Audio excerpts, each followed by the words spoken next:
In less than 5 minutes, your bunghole can have its own geyser.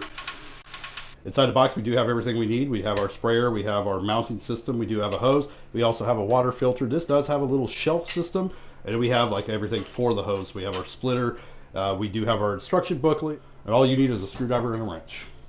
First, remove the old seat. Place our bidet right over the holes, so just how you need it for the holes. And then we're just going to add the seat right on top of this. And your original seat will hold it in place. Next, make sure we turn off the water. Go ahead and empty out your toilet bowl, that way we don't have a bunch of water in here. Now we just need to remove this hose. We're going to put that splitter on here. Next, I add plumber's tape to all fittings, including the one underneath the toilet. Now you want to hook up your splitter underneath the toilet, and then connect the hose to the splitter. Then we're going to take our bidet hose, and we're going to put one end on that splitter here, and then the other end on the bidet. Make sure everything is nice and tight. Then we can go ahead and turn on our water. Make sure there's no leaks. We also got our little shelf, which mine kind of interferes with the big shelf. Now I should have showed this before I hooked it up. To swap out the filter, this is where we remove it and put the new one in. Here on the top you can see it's adjustable for the flow. So you got your bunghole and then you got your lady bits.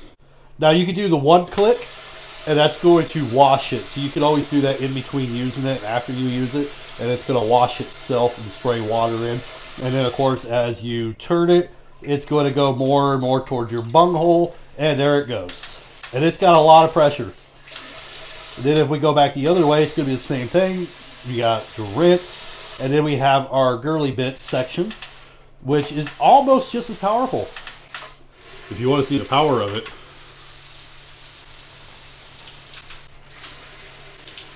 and just like that, in less than 5 minutes, you can have your own little geyser for your bunghole.